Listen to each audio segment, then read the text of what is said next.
जाएगा और अगला झुक भी जाएगा और भगवान की ऐसी कृपा होगी कि दोबारा बदला लेने का मौका भी नहीं पाएगा। तो बताओ ये झुकाना ठीक है कि नहीं? ईमानदारी से बताइए। लेकिन आजकल लोग सोचते जब तक ये मेरे चरण नहीं छुएंगे, अच्छा अगर मान लो कोई पिता आपके चरण छू ले तो आपके कौन से बहुत बड़े पंख लग जाएंगे? ईमानदारी से बताओ। कोई सास अपने गलती का माफी मांग ले किसी बहू से तो कौन बहुत बड़ा पद मिल जाएगा? कोई बहुत बड़ा विद्वान आपके सामने झुक जाए तो कौन सा बहुत बड़ा पद मिल जाएगा? मेरे बंधु माताओं, श्रेष्ठता झुकने में है, श्रेष्ठता झुकाने में नहीं है। बोली सच्चिदानंद भगवान की। आप सब लोग कथा सुन रहे हैं तो मैं आप लोगों को बताऊं, जब त्रेता युग में भगवान अगस्त जी के यहाँ शिव जी कथा सुनने गए थे तो अगस्त जी भी शिव जी को प्रणाम कर रहे थे और शिव जी अगस्त को प्रणाम कर रहे थे। कहा क्यों? कहा कि श्रेष्ठ व्यक्ति का यही पहचान है। अच्छा बताइए, अगर आप लोग कथा सुनने ना आते तो मैं आप लोगों को कथा कैसे सुनाता? ईमानदारी से बताइए। आप लोग कथा सुनने आए हैं तभी तो हम श्रेष्ठ बन रहे हैं। बोले सच्चिदानंद भगवान की जय। अच्छा पांडाल में कोई एक को व्यक्ति बैठ करके कथा ना सुने और हम अपने मुंह से चिल्लाया करें हम अंतरराष्ट्रीय, हम अंतरराष्ट्रीय, हम अंतरराष्ट्रीय, तो कहने से अंतरराष्ट्रीय नहीं ना हो जाएंगे? जब लोग कहेंगे कि महाराज कथा अच्छी चल रही तब तो हमारा सम्मान बढ़ेगा। बोले सच्चिदानंद भगवान की। तो श्रेष्ठता झुकने में, झुकाने में नहीं है। चरण पकड़ लिया अक्रूर जी का काका। किन्नो नः कुशलम पृच्छे एधमाने कुलामय। अरे ब्रज में सब कुशल से तो है ना, लेकिन काका कैसे हम कुशलता पूछें? जब तक कंस रूपी व्याधि मथुरा में है तब तक किसी की कुशलता पूछना ये अच्छी भावना प्रतीत नहीं हो पा रही है, अच्छा प्रतीत नहीं हो पा रहा है। अक्रूर जी ने कहा कृष्ण हम आपको मथुरा लिवा जाने के लिए आए हैं।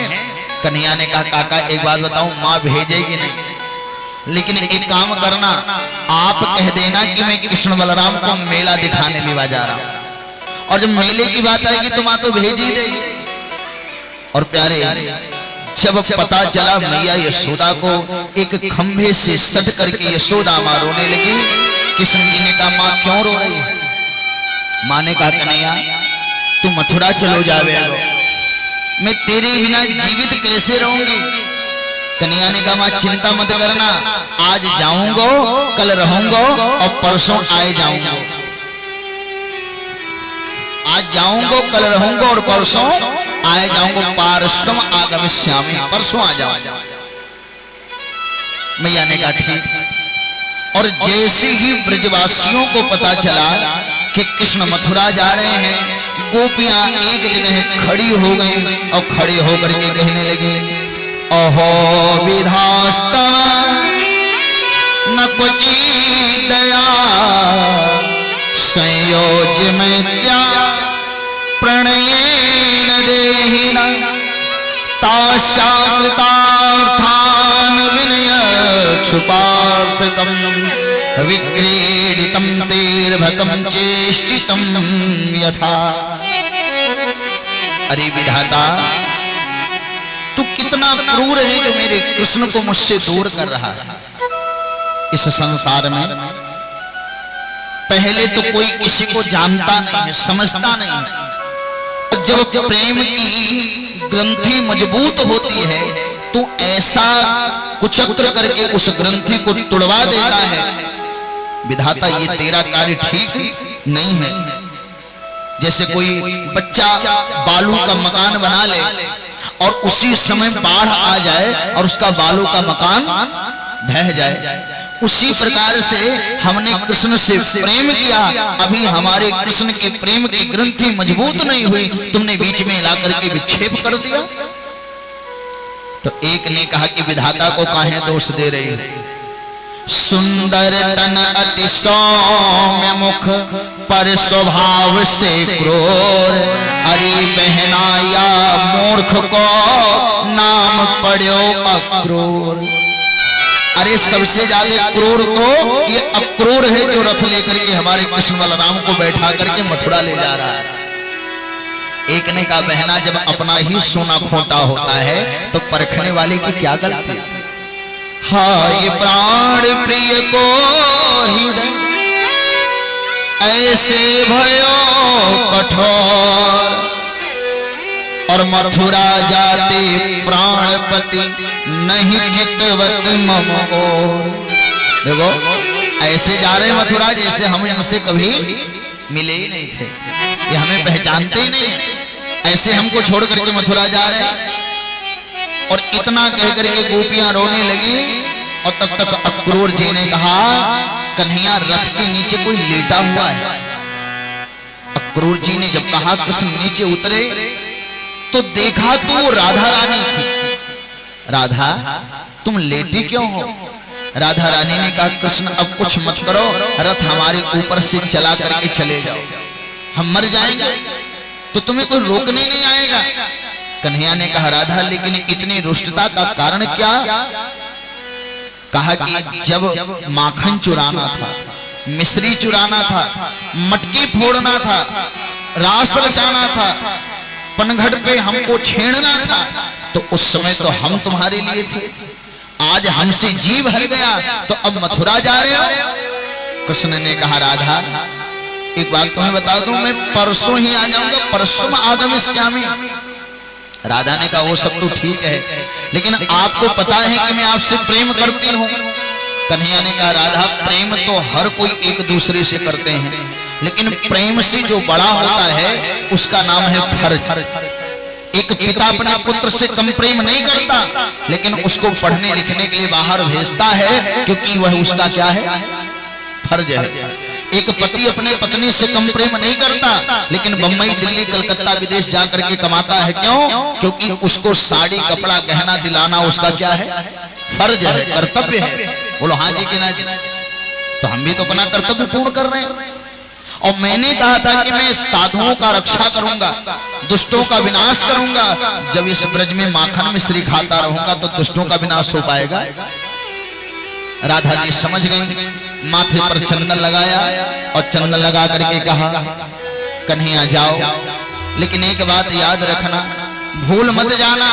कन्हैया ने कहा राधा ऐसा कभी नहीं हो सकता कि मैं तुम्हें भूल जाऊं। और ऐसा कह करके कन्हैया आशीर्वाद सबसे ले रहे हैं। आज मथुरा चले हैं कन्हाई कि मैया मोहे याद ना करे। आज मथुरा चले हैं कन्हाई कि मैया मोहे याद ना करे, कि मैया मोहे याद ना करे, कि मैया मोहे याद ना करे। आज मथुरा चले हैं कन्हाई कि मैया मोहे याद ना करे। आज मथुरा चले हैं कन्हाई कि मैया मोहे याद न करे।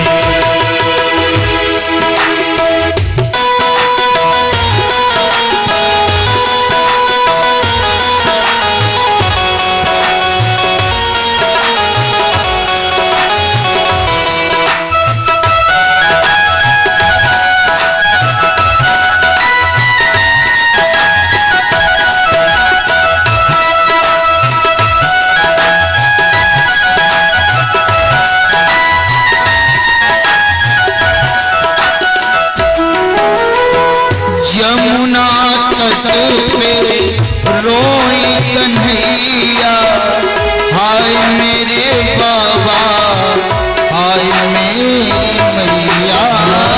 जमुना तट पे रोई कन्हैया हाय मेरे बाबा, हाय मेरी मैया। कृष्ण कैसे करेगा विदाई कि मैया मोहे याद ना करे।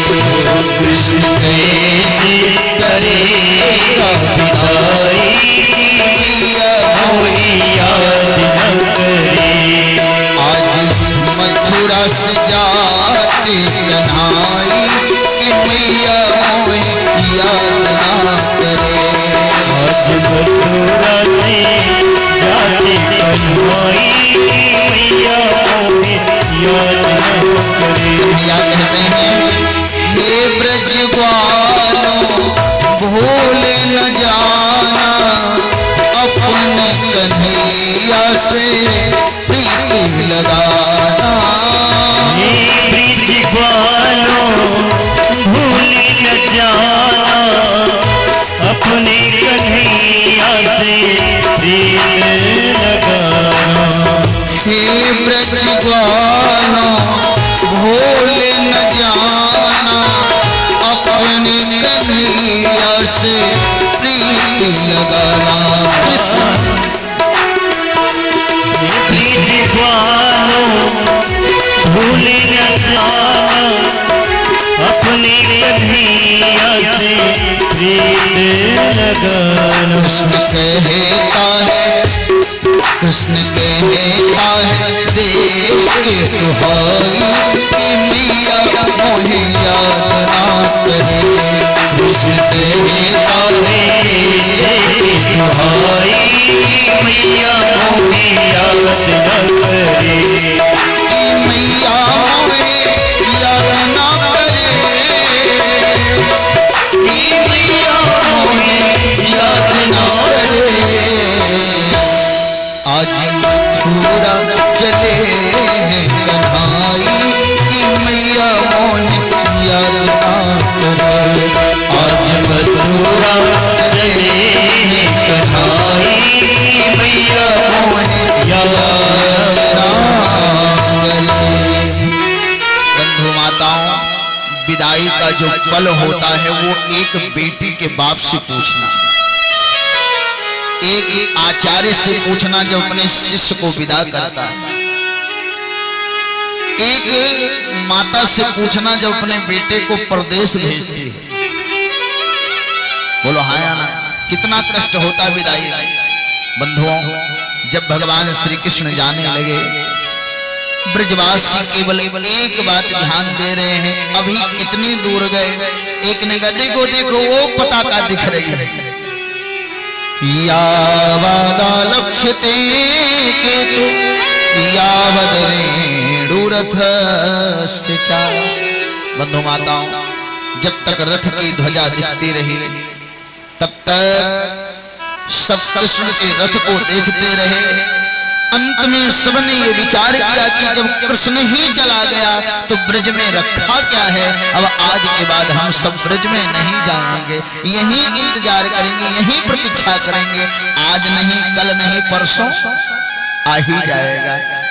और बंधुओं, सब भगवान की प्रतीक्षा करने लगे।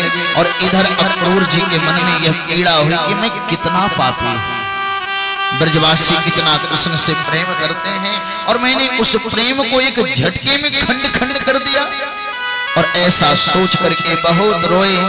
तो भगवान ने अक्रूर की शंका का समाधान करने के लिए एक लीला किया। अक्रूर के मन में विचार आया चलो जमुना स्नान कर लें।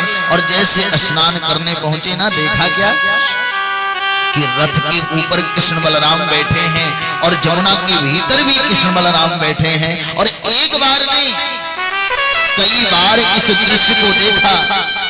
तब अक्रूर जी का संदेह दूर हो गया और हाथ जोड़ करके कहने लगे कि न तोस्म्य हम तुम अखिल हेतु हे तुम नारायणम पुरुषमादमप्ययम्।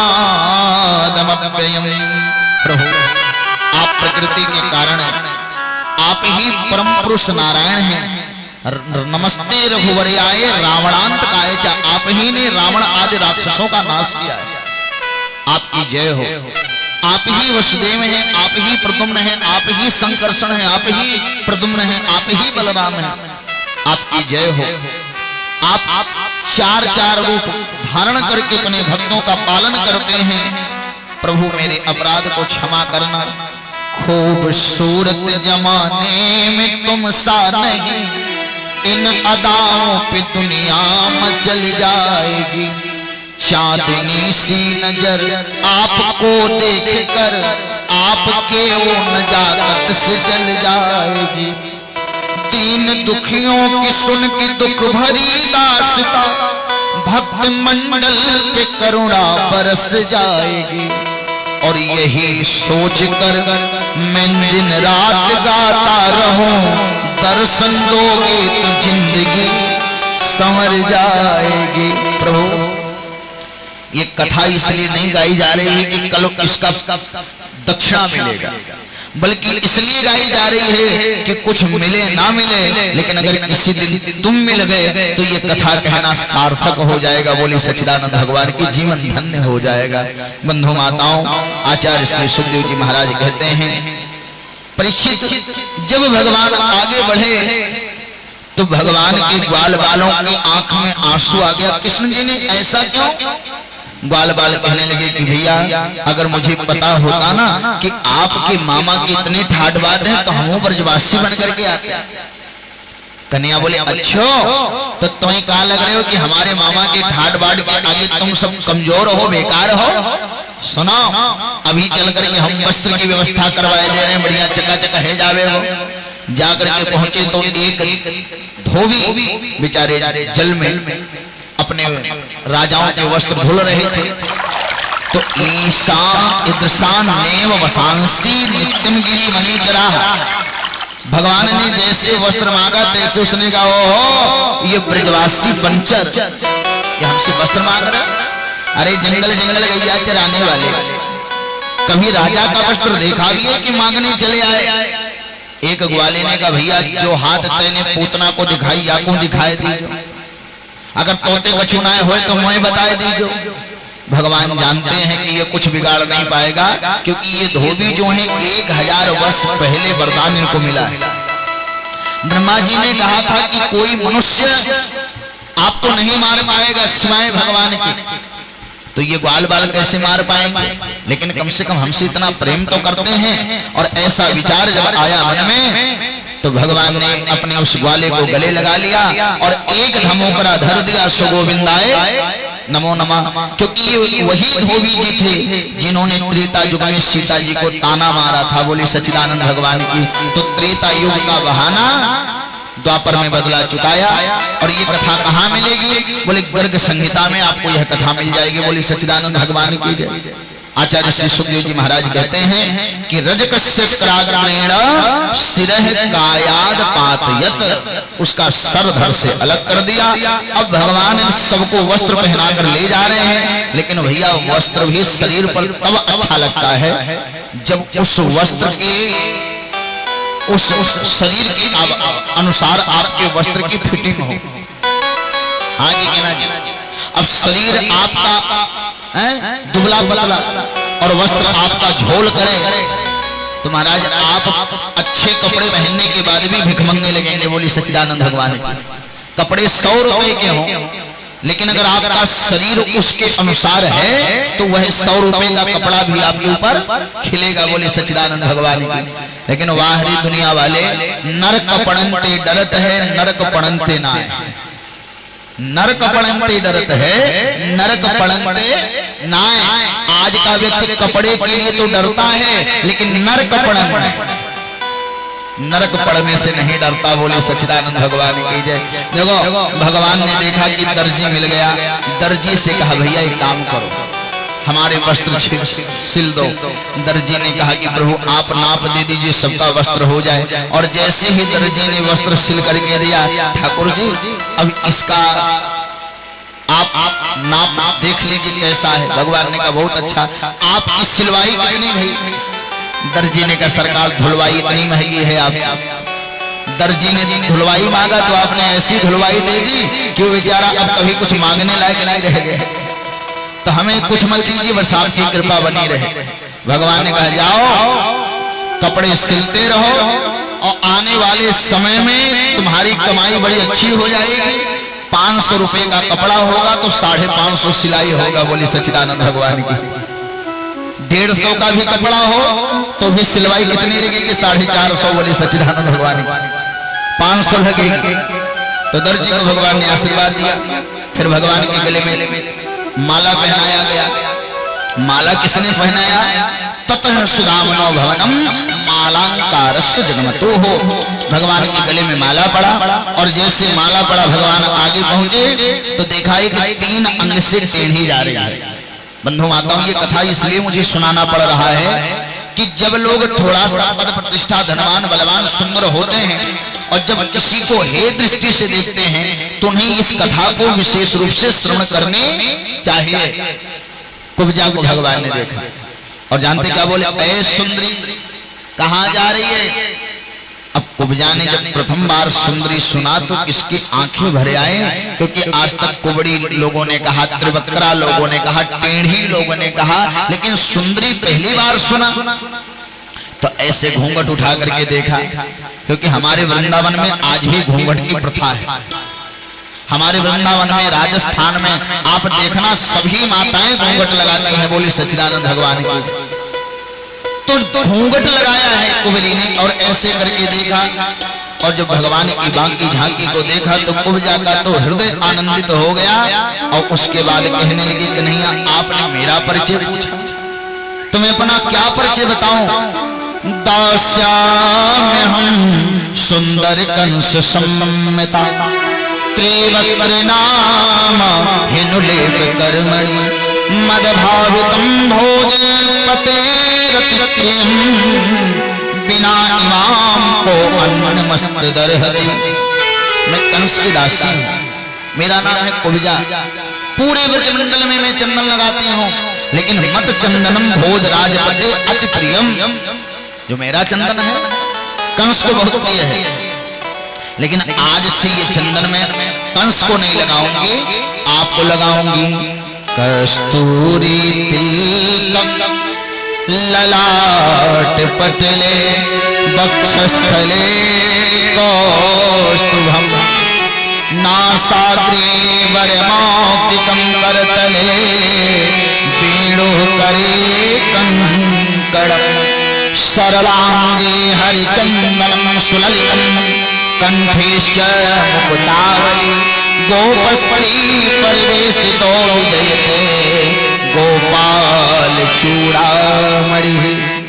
भगवान को चंदन लगाया, भगवान कुब्जा के ऊपर रीझ गए। ये कुब्जा जानते हैं कौन है? एक कुब्जा पूर्वजन्म की सूपनखा है। कौन है? सूपनखा। जब नाक कान कट गया तो प्यारे सूपनखा चली गई पुष्कर। पूरे रामायण में फिर दिखाई नहीं पड़ी।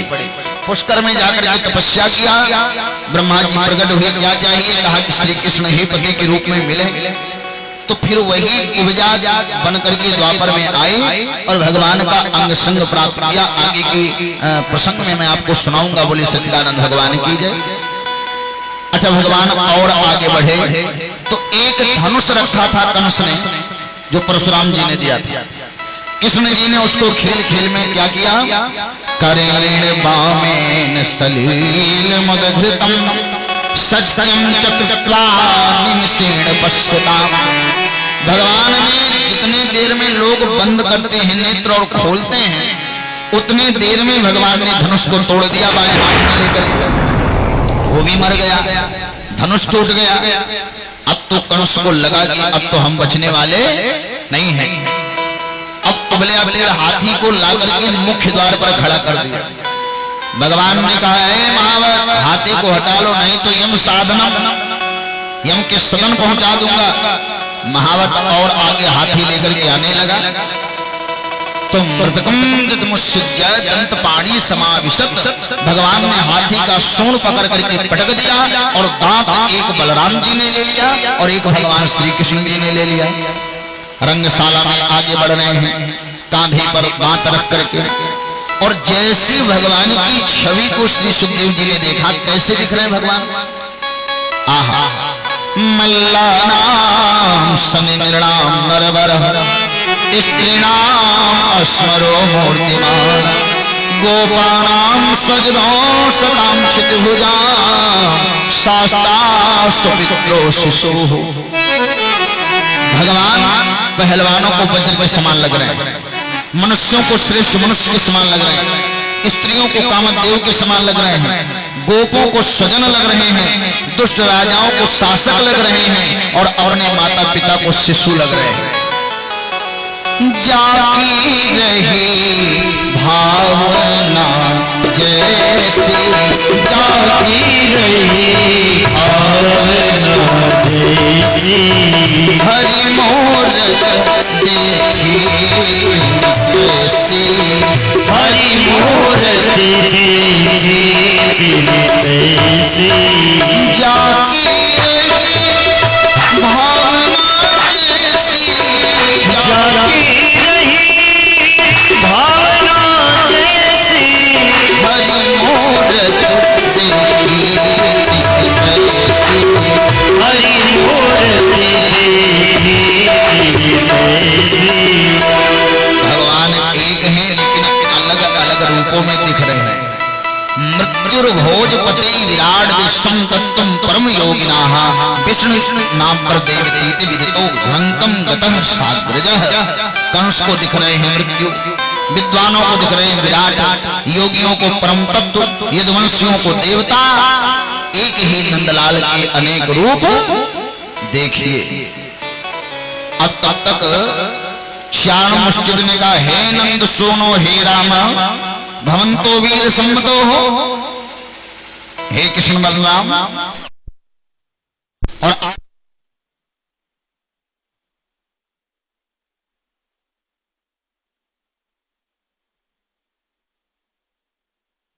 श्री राधे कहा हमसे युद्ध करो। देखो 15 मिनट की कथा और शेष बची हुई है और आज भगवान का विवाह है। तो मैं आप लोगों से निवेदन करूंगा, सावधानी से बैठेंगे और भगवान का विवाह आप लोग दर्शन करेंगे। बोली वृंदावन बिहारी लाल की जय। देखो हम तो आप लोगों के लिए कंटिन्यू चलते रहते हैं, ये तो दया आ जाता है हमारे ऊपर लाइट को और जनरेटर को कि महाराज लगातार बोल ही रहा है तो कम से कम हम ही बंद हो जाए, थोड़ी देर चुप हो जाए है। लेकिन भैया हम भी चुप होने वाले नहीं, क्योंकि हम भी यहाँ का अन्न खा रहे हैं। तो भैया हम उस अन्न को काहे बाद में बैल बन करके कौन भोगेगा? बोले सच्चिदानंद भगवान। देखो दूसरे का धन बिना मेहनत किए खाने वाला या तो कुत्ता बनता है या तो बैल बनता है। हमारे संत विद्वान बैठे हैं, बोली सच्चिदानंद भगवान की जय। तो इसलिए ध्यान देना चाहिए कि कभी किसी के घर जाइए तो परिश्रम करके खाइए, तो उस अन्न में कभी दोष नहीं आता। बोलो वृंदावन बिहारी लाल की जय। लेकिन अब आप लोगों से हमको नहीं लेना देना। प्रेम से सुनोगे तो भी अच्छा, आलस्य से सुनोगे तो भी अच्छा, लेट करके सुनोगे तो भी अच्छा, सो करके सुनोगे तो भी अच्छा। भगवान का नाम कैसे भी सुनोगे कल्याण होगा। भाए कुभाए अनख आलसहूं और नाम जपत मंगल दिशे दसहूं। कैसे भी सुनो, कैसे भी राम का नाम लो। वाल्मीकि क्या कहते थे जब रत्ना कर रहे, क्या बुलाते थे? बोलो मरा मरा मरा। अच्छा मरा मरा करते रहो तो क्या हो जाएगा? हमारे यहाँ एक बाजा होता है, उसको आप देखते होंगे जब कीर्तन करने वाले सुंदरकांड या कीर्तन करते हैं तो उसको बजाते हैं मजीरा मजीरा मजीरा मजीरा मजीरा मजीरा मजीरा। वो मजीरा क्या हो जाता है? तो बोलो मजीरा मजीरा मजीरा मजीरा मजीरा मजीरा। मजीरा 3-4 बार बोलोगे तो क्या हो जाएगा? हमारे यहाँ एक शब्द है नर्तकी, नर्तकी को उल्टा कर दो क्या हो जाएगा? कीर्तन। हमारे यहाँ एक शब्द है पागल, तो पागल का मतलब जानते हो? बोले लग पा। पहले भगवान के चरण में लग और बाद में उनको पा। बोले सच्चिदानंद भगवान की। ये दुनिया पागल खाना है, हर लोग यहाँ पर आते हैं। कोई पागल होकर आता है, कोई आकर के हो जाते हैं। कोई पागल है धन दौलत का, कोई पागल अपनी नारी का। और ये जितने पागल बैठे हैं बस अपने माँ के बिहारी। दुनिया वाले पागल हैं और हम पागल हैं, लेकिन हम लोग कौन से पागल हैं? बोले अपने गोविंद के नाम के पागल हैं। बोलो हाँ या ना? तो अच्छा अब पागल बनना किसके लिए है? इन्हीं बिगड़े दिमागों में भरे अमृत के लच्छे। किसी पागल को देखो, इतना फर्राटेदार अंग्रेजी कभी कभी पागल बोल देता है कि पढ़ा लिखा सोचने लगता है भगवान इतना बढ़िया, एक भी सेंटेंस गलत नहीं, एक भी शब्द गलत नहीं। क्यों? इन्हीं बिगड़े दिमागों में भरे अमृत के लच्छे हैं।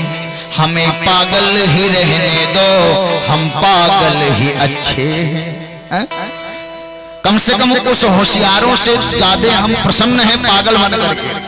खर घो मूर्ख पशु सुखी रहत हर मास, और चातक चकवा चतुर नर आठों पहर उदास। तो बताओ पागल ठीक है कि होशियार है? होशियार हमेशा बेचारा परेशान है, अब क्या होगा, कल क्या होगा, परसों क्या होगा, ये वो। और पागल जो है माला पहना तो गाली दे दो थप्पड़ मार दो तो भी। तो बंधुओं, मैं आप सबसे निवेदन करना चाहता हूं कि बनना है तो भगवान के दास बन जाओ। थोड़ी देर की कथा और है। कहा कि हे कृष्ण बलराम, बहुत बड़े बड़े बलवानों को तुमने मार गिराया है, आज हम तुमसे कह रहे हैं हमसे युद्ध करो। भगवान श्री कृष्ण ने कहा कि वाला वयम तुल्य बले क्रीडश्यामे अधिचितम। अरे बड़े बड़े बलवानों के सामने ये छोटे छोटे बच्चे कौन सा युद्ध करेंगे? तो चाणू मुष्टिक जानते क्या बोले? ना बालो ना किशोर बलस्य बलिनावर लीले भोहत सहस्त्र दीप सप्तभिद। आप बलवान नहीं हो, आप तो बलवानों के भी बलवान हो। अरे भला कुबला पीड़ हाथी को मारने वाला कोई साधारण है क्या? 1000 वर्ष के वरदान वाले धोबी को मारना साधारण है क्या? आप तो बलवानों के भी बलवान हो। और अगर अपनी माँ का दूध पिया तो सामने आ जाओ। भगवान को बहुत बुरा लगा। बताओ, माँ का दूध, हमने 3 माँ का दूध पिया है, यशोदा, देवकी, रोहिणी, और देखा जाए तो एक माँ का दूध और पिया है गौ माता का, बोले सच्चिदानंद भगवान की।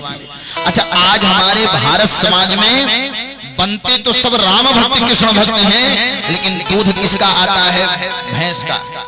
अब बताओ, गाय का दूध अमृत है कि भैंस का दूध अमृत है? ईमानदारी से बताओ।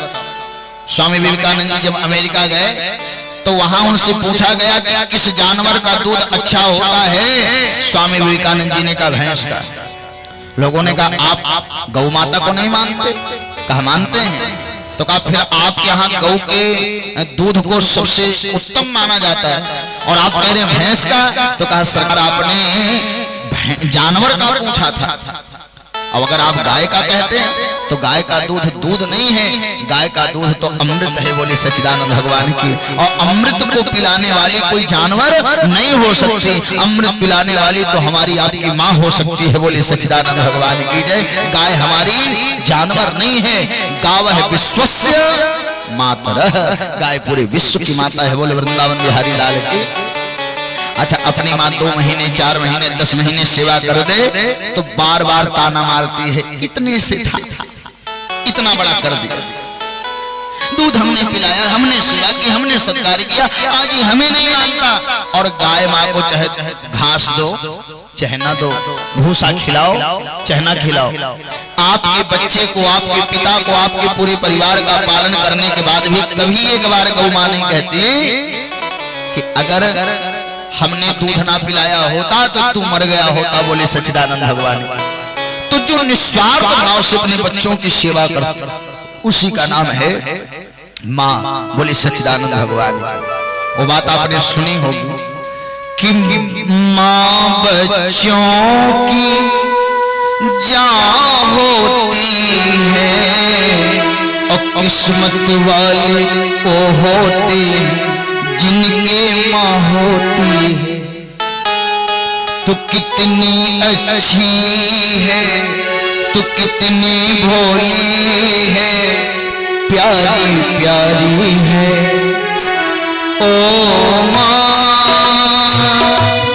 ओ माँ, ओ माँ, प्यारी माँ। बंधुओं, गाय का का दूध अमृत होता है। लेकिन जब माँ के दूध को ललकारा तो श्री कृष्ण और बलराम ने तुरंत पकड़ करके पांव पटका चारण और मुष्टि का सो गोविंदाए नमो नमः मार दिए गए। और जब चारों मुष्टि मार दिए गए, सल तो सल मार दिए गए, कंस बौखलाया। नंद संग जो गोप है लूट ले तुम उग्रसेन वसुदेव को अब ही डारो मार। उग्रसेन को मार दो, वसुदेव को मार दो।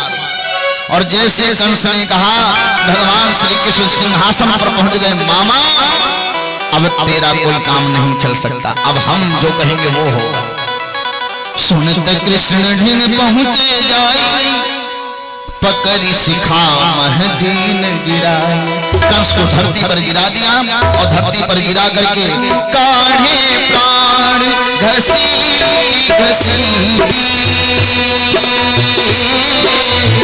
तारे सकल निशाचर प्रीति जय श्री श्याम बाबा जय श्री श्याम जय श्री श्याम बाबा जय श्री श्याम। काढ़े प्राण घसी घसी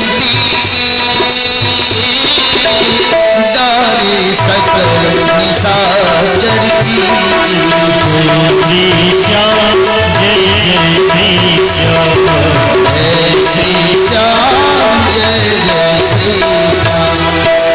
घसीट घसीट करके कंस का प्राण अंत कर दिया।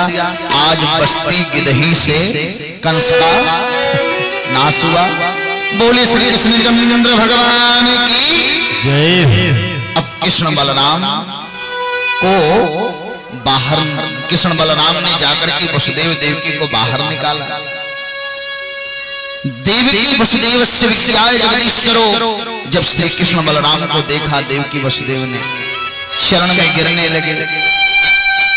कृष्ण ने अपने माता पिता को उठा करके अपने अंक में भर लिया और माँ बाप को प्रणाम करके बोले, पिताजी कैसी बात करते हैं आप मुझे प्रणाम करेंगे?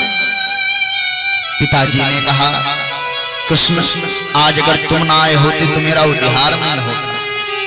बंधु माताओं, कृष्ण को सब जानते हैं कि पूरी दुनिया का मालिक है, लेकिन कभी अपने पिता को झुकने नहीं दिया। इसका संकेत क्या है? अभिवादन शीलस्य नित्योपवृद्ध सेविन चत्वारि तेषा वर्धन्ते आयुर्विद्या यशोबलम। जो अपने माता पिता को कभी झुकने नहीं देता, माता पिता का जो सम्मान करता है, वो निश्चित रूप से आयुर्विद्या यश और बल प्राप्त करता है।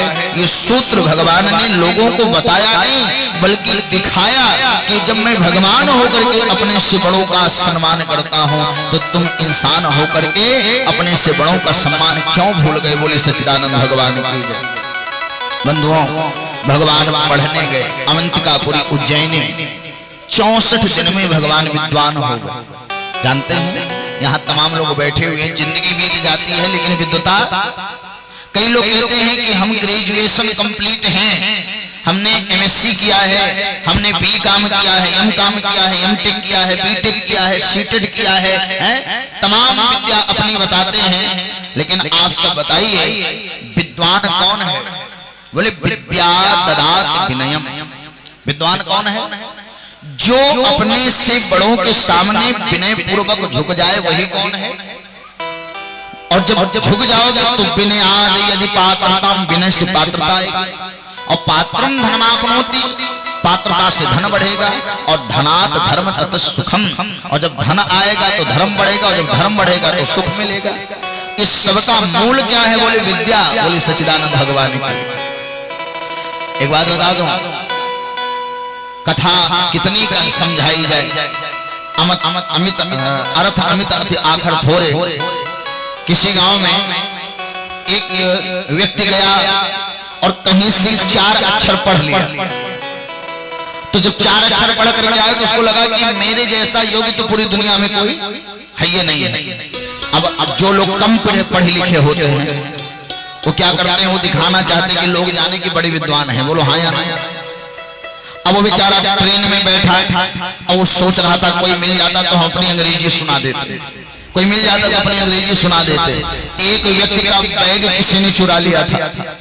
अब बेचारा कह रहा था भैया किसी ने हमारा बैग देखा, किसी ने हमारा बैग देखा, भैया कोई तो बता दो, किसी ने देखा क्या, किसी ने देखा क्या। और जब इसके पास पहुंचा, इसने कहा देखा तो हमने भी नहीं, लेकिन कम से कम अंग्रेजी तो बोलने को मिल गया। जब उसने पूछा हमारा बैग देखा, उसने कहा नो, यस यस यस देखा। तो कहा भैया जब देखा तो दे दो। कहा नो नो नो नो, देखा है पर दूंगा नहीं। तो उसने कहा तो पीट दे। उसने कहा very good very good very good. और जब उसने हाथ चलाया तो 4-6 लोगों ने और हाथ चला दिया। और जब मार खा करके बेचारा परेशान हो गया तो उसने सोचा एक शब्द बचा, वह भी बोलने बोले थैंक यू थैंक यू। अब अपने 4 अक्षर पढ़ा था, बैग देखा यस दे दो, नो पीटा गया वेरी गुड, और बाद में क्या बोला थैंक यू। तो अब बताओ थोड़ी पढ़ाई के चक्कर में मार पीट दिया गया, नहीं मार पीट दिया गया। बोलो सच्चिदानंद भगवान की। किसी गांव में 3 लोग पढ़कर मुंबई के पढ़ करके आए, yes we are free don't worry. अब वो बेचारे ट्रेन में बैठे तो yes we are free don't worry. कोई चाय लेकर आवे, चाय पियो, यस कितने का, 10 रुपए दान दीजिएगा। अब वो अपने अगल बगल में बैठ करके महाराज जब भी कोई बात करनी होती तो केवल यही शब्द बोलते, yes we are free don't worry. एक दिन की बात, गांव में डाका पड़ गया। दरोगा जी बेचारे आए। दरोगा जी ने कहा भाई बताओ गांव में डाका पड़ा था। गांव वाले निरक्षर कहा कि हम लोग तो पढ़े लिखे हैं नहीं, यही तीनों पढ़े लिखे, इन्हों को ले जाओ। ये तीनों आए, क्यों भाई गांव में डाका पड़ा था? तो एक ने कहा यस। बोले कितने लोग थे? बोले वी आर 3। तो कहा पकड़ करके जेल में डाल दे? बोले डोंट वरी। अब अपने ही पढ़ाई के चक्कर में तीनों कहां चले गए? जेल चले गए। तो मेरे बंधु माताओं मेरा आप सबसे निवेदन है, विद्या वो है जो विनय युक्त हो, जिसमें विनय है, और जिसमें विनय नहीं है वो कभी विद्वता का लक्षण नहीं है। बोल वृंदावन बिहारी लाल की जय। बाद में भगवान ने उद्धव के ऊपर कृपा की। उद्धव के अज्ञान को भगवान ने दूर करके उनको ज्ञानोपदेश करके प्रेमी बना करके ब्रजमंडल में उनको स्थान दिया। बोले सच्चिदानंद भगवान की जय। इसके बाद भगवान कुब्जा के घर में कुब्जा के ऊपर कृपा किया। अक्रूर के ऊपर जाकर के भगवान ने कृपा किया। कंस की 2 पत्नियां हैं, एक का नाम है अस्ति, एक का नाम है प्राप्ति। अस्ति प्राप्तिश्च कंसस्य भरतर्षभ मृते भते दुःखार्ते यतो अस्म पितुर्ग्रह। कंस के पास में कंस आया। कंस को मारने के बाद अपने पिता के यहाँ गया तो कंस के ससुर जरासंध ने पूछा कि क्यों रो रही हो? अस्ति प्राप्ति ने कहा कि कृष्ण ने हमारे पति को मार डाला, बड़ा क्रोध है। तो तुरंत तेईस अच्छोहिणी ले ले ये किस बार चढ़ी आयो पुण्य मधुपुरी कृष्ण कियो संहार। 23 अच्छोहिणी सेना लेकर के 27 बार जरासंध मथुरा पर चढ़ाई किया और हर बार भगवान जरासंध की सेना का नाश करते। बलराम जी ने कहा सेना को मार रहे हैं, इसको क्यों नहीं मार रहे हैं? तो कहा एक दर्थो अवतारो यम भूभाय हाय में, अगर इसको मार मांगे तो पृथ्वी का भार हरण नहीं होगा। ये जाता है सेना को लेकर के आता है तो हमारा काम कम से कम आसान हो जाता है। 27 बार कंस को जब जरासंध को जब हराया तो 28वें बार जरासंध तैयारी कर रहा था। इसी बीच में एक मलेच्छ 3 करोड़ मलेच्छों की सेना लेकर के आ गया जिसका नाम था काल यवन। अब भगवान ने आओ देखा ना ताओ, सोचा अगर एक साथ 2 विपत्ति आ जाएंगी तो सामना करना ठीक नहीं होगा, तो भगवान भागे। अब भगवान को भागते देख करके बोला ओ देखो रण छोड़ जा रहा है। बोले सच्चिदानंद भगवान की जय। भगवान बोले अगर हमारे भक्तों का कल्याण हो जाए तो हम रण छोड़ बनने के लिए भी तैयार हैं। जाकर के गुफा में छिप गए। वहां पर मुचकुंद जी सो रहे थे, उनके ऊपर पीताम्बर डाला। भगवान छिपे हैं कालेवन आया पीतांबरधारी को देख करके महाराज पांव चला दिया, मुचकुंद जी का नेत्र खुला और कालेवन जल करके राख हो गया। बाद में भगवान ने दर्शन दिया। कालेवन के मरने के बाद भगवान ने मुचकुंद को उत्तर दिशा हिमालय में भेजा और वही मुचकुंद कलयुग में नरसिंह मेहता बन करके गुजरात के जूनागढ़ में आए। बोली सच्चिदानंद भगवान की। बंधु माताओं, इसके बाद जरासंध फिर आया। उसी बीच में भगवान ने एक 48 कोस विस्तार एक पुरी बसाया समुद्र के बीचों बीच। वो कौन सी पुरी थी? द्वारिकापुरी। बोले द्वारिकाधीश भगवान की जय। माया से ब्रजवासियों को द्वारिका में पहुंचा दिया। जरासंध को देख करके कृष्ण बलराम भागे। जरासंध पीछे पीछे भगवान जाकर के प्रवर्षण पर्वत पर चढ़ गए। अब आप लोग जरा ध्यान देंगे, कृष्ण कौन है? भगवान। जरासंध कौन है? बोले जरा माने होता है व्याधि, बुढ़ापा। बोले सच्चिदानंद भगवान की। यहाँ संसार का कोई ऐसा व्यक्ति नहीं है कि जिसके जीवन में छोटी मोटी व्याधियां ना हो। बोलो हाँ या ना?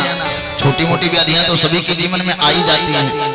तो आचार्य सुखदेव जी कहते हैं कि अगर संसार की व्याधियों से बचना है तो एक काम करिए। बोले प्रवर्षण पर्वत पर चले जाइए। प्रवर्षण क्या है? जहां भगवान की भक्ति की वर्षा हो रही हो, भगवान भागवत जी का सत्संग हो रहा हो, वहां जाकर के बैठ जाइए। आपके ऊपर जरा का कोई प्रभाव नहीं पड़ेगा। बोली सच्चिदानंद भगवान की जय। आप लोग जानते जरासंध कौन है? एक महात्मा है जिनका नाम है चंद्रकौशिक। एक दिन एक राजा जिसका नाम था बृहदर्थ उसके यहाँ आए। बृहदर्थ की 2 रानियां, मगध का राजा है। तो मगध के राजा बृहदर्थ को कोई संतान नहीं। एक आम का फल गिरा, आम के फल को महात्मा ने उठाया, जरासंध के पिता को दे दिया। कहा जा अपनी पत्नी को दे देना, एक बेटा हो जाएगा। पिता ने सोचा कि पत्नी 2 है और फल 1 है, तो ऐसा करते हैं कि आधा आधा काट करके दोनों को बांट देते हैं। परिणाम क्या निकला? जब काट करके बांट दिया फल, आधा इस रानी को दे दिया, आधा उस रानी को दे दिया, तो जब बच्चा पैदा हुआ तो बच्चा भी 2 भाग में पैदा हुआ, आधा इस रानी को और आधा उस रानी को। अच्छा, इसी नाते जब भी आप पूजा पाठ कथा भागवत में जाइए और प्रसाद मिल जाए तो उसमें बहुत ज्यादा उदारपन न दिखाइए। तुम भी लो लो लो, वो प्रसाद जो आपको मिला है वो आप स्वयं ग्रहण करिए। बोली सच्चिदानंद भगवान। उसको तोड़ना नहीं, काटना नहीं, बांटना नहीं, वो आपका है। और प्यारे जब बच्चा 2 भागों में पैदा हुआ, उसको ले जाकर के घूर पर फेंक दिया गया। जरा नाम की राक्षसी ने बच्चे को देखा, दोनों भारों को जोड़ा और जोड़ करके 3 बार बोली जियो। बच्चा जीवित हो उठा और बच्चे का नाम हो गया जरासंध। बंधुओं, जब बच्चे का नाम जरासंध रखा गया, इस जरासंध को भगवान श्री कृष्ण भी नहीं मार पाए। कल की कथा में मैं अगर ठाकुर जी की कृपा रहेगी बताऊंगा, इस जरासंध को भीम ने मारा था। किसने मारा था? जरासंध को किसने मारा था? भीम ने। अगर मान लीजिए कहीं किसी को कोई संदेह होगा कि महाराज जी ये ऐसा नहीं है, ये ऐसा नहीं है, तो हमसे बाद में कथा के बाद में लोग अपने प्रश्न का उत्तर लेकर के निराकरण कर सकते हैं कि भाई संदेह लेकर के कोई घर न जाएगा। अब यहाँ तो हम अपना प्रश्नोत्तरी सभा नहीं चला रहे हैं, नहीं तो जहाँ बड़ा मंच हमारा होता है, विशाल मंच, तो वहाँ हम प्रयास करते हैं कि लोगों की शंकाओं का समाधान किया जाए। भाई लोगों की तमाम शंकाएं होती हैं, लेकिन अब यहाँ तो 2-3 दिन कथवे सही से नहीं हो पाया, तो हम अपना कथा आगे बढ़ावे कि मान लीजिए संदेह समाधान करेंगे तो महाराज वैसे भी है।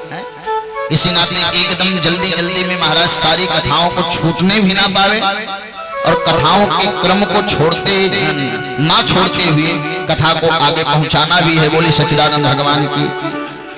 तो बंधुओं, आज जरासंध पराजित होकर के घर गया। 11,000 ब्राह्मणों को बंदी बनाया। 11,000 ब्राह्मणों को बंदी बना करके इसने कहा आप हमारे घर अनुष्ठान करिए। ब्राह्मणों ने अनुष्ठान किया और जैसे अनुष्ठान किया, अब जरासंध अब की बार ब्राह्मणों को आगे करके लड़ने आया, भगवान भाग गए। बोले सच्चिदानंद भगवान की। और जैसे भगवान भागे, आहा, महाराज भगवान के भागते ही जरासंध बड़ा गदगद हो गया। भगवान आए ग्वाल बालों को लेकर के द्वारिका में। बलराम जी का विवाह हुआ। बलराम जी का विवाह कहाँ हुआ पता है? रेवत नाम तासुकर भूपा। रेवत नाम तासुकर भूपा। ताकर सुता रेवती अनुपा। ताकर सुता रेवती अनुपा। ताकर सुता रेवती अनुपा। ताकर सुता रेवती अनुपा। राजा रेवत की कन्या का नाम था रेवती। रेवती का विवाह बलराम जी के साथ हुआ। और रेवती बलराम जी से कितनी बड़ी थी जानते हैं कि नहीं जानते? सतयुग द्वापर त्रेता कलयुग 71 बार बीत गया था। इतनी बड़ी थी रेवती जी, बोली सच्चिदानंद भगवान। क्योंकि जब रेवत राजा विवाह ढूंढते ढूंढते हार गए तो ब्रह्मा जी के यहाँ गए और कहा कि महाराज जरा बताओ इस कन्या के लिए कोई वर है कि नहीं? ब्रह्मा जी ने कहा बैठिए, आज रुक जाइए, कल जाइएगा। ब्रह्मा जी का एक दिन बीत गया और एक दिन में महाराज जब तमाम व्यवस्थाएं बदल गई, कई इंद्र बदल गए, 14 बार इंद्र बदल गए ब्रह्मा जी के एक दिन में, बोली सच्चिदानंद भगवान की। तो कहा कि महाराज अब क्या करें? कहा आपके कुल खानदान का अब कोई राजा नहीं बचा, चले जाओ बलराम जी से अपनी बिटिया का विवाह कर दो। अच्छा बताओ, आजकल विवाह होता है तो विवाह में कितना फूहड़पना है। बर अगर 5.5 का है तो कन्या 5.25 की नहीं चलेगी। आजकल तो कई जगहों पर हमने देखा इंची टेप लेकर के लोग जाते हैं, कन्या को नापते हैं, भाई कन्या हमारी योग्य नहीं है तो विवाह। बोलो अच्छा सही से बताइए, विवाह पवित्र बंधन है कि दिखावा है? पवित्र बंधन है। लेकिन आजकल विवाह जैसे पवित्र बंधन को भी लोगों ने क्या बना दिया है? एकदम ढोंग पाखंड बना दिया है। भगवान श्री कृष्ण जी की पूजा हो ना हो, गणेश जी की पूजा हो ना हो, कैमरा में जूता पहन करके वहां जाकर के वीडियो जरूर बनाएगा। ऐसे करो, बरमाला पड़ रहा है, बर कन्या एक दूसरे को देख नहीं पा रहे, बरमाला पड़, इधर देखो। अब बताओ, जब पहले ही दोनों को तुमने विपरीत व्यवस्था में कर दिया तो अब पूरी जिंदगी पटे। भगवान की बड़ी कृपा हो, बोली सच्चिदानंद भगवान की। ऐसे देखो, सिंदूरदान हो रहा है, सिंदूरदान के समय में देखो, अब चाहे वो यहां सिंदूर लगे, चाहे यहां सिंदूर लगे, चाहे यहां सिंदूर लगे, लेकिन फोटो अच्छी आनी चाहिए। बोलो महाराज, इतनी फूहड़ता आजकल आ गई है। पंडित जी 7 फेरों का 7 वचन सुना रहे हैं, बेटियां ढोल लेकर के बैठ गए। दुल्हे की बहना भी गाय कोई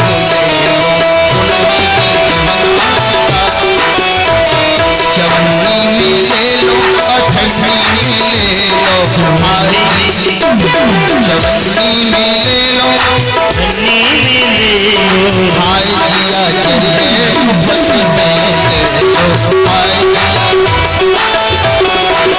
थोड़ी सी जाए। फिर ऐसे कन्या को रहना चाहिए, फिर वर को ऐसे रहना चाहिए। अब ये बेचारे विवाह पूरा हो गया। पंडित जी के मुख से जो सुनाया गया 7 वचन था, ना वर को अच्छा लगा न कन्या को अच्छा लगा। परिणाम क्या हुआ कि अब जब उन वचन को सुना नहीं तो जिंदगी का सूत्र क्या है कैसे पता चलेगा? बोलो हाँ जी कि ना जी?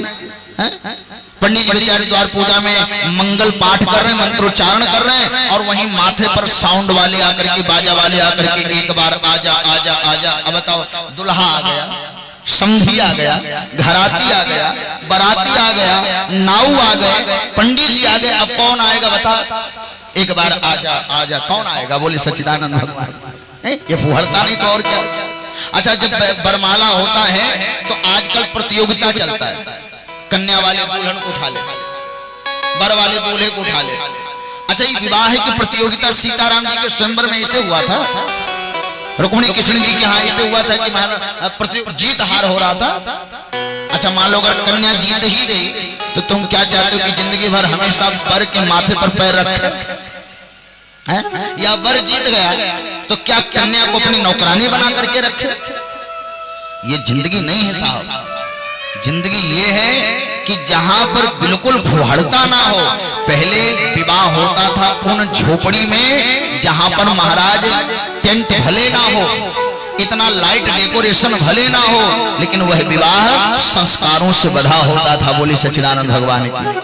आज के विवाह में लोग 6 महीना से तैयारी करते हैं और बाद में पता चलता है कि सुपारी है ये नहीं। बोली सच्चिदानंद भगवान की। लवा घर ही भूल गया है। अब बताओ, सारी चीज की तैयारी हो जाए और गणेश जी बनाने के लिए सुपारी ना हो तो तुम्हारी तैयारी सच्ची थी कि झूठी? बोलो।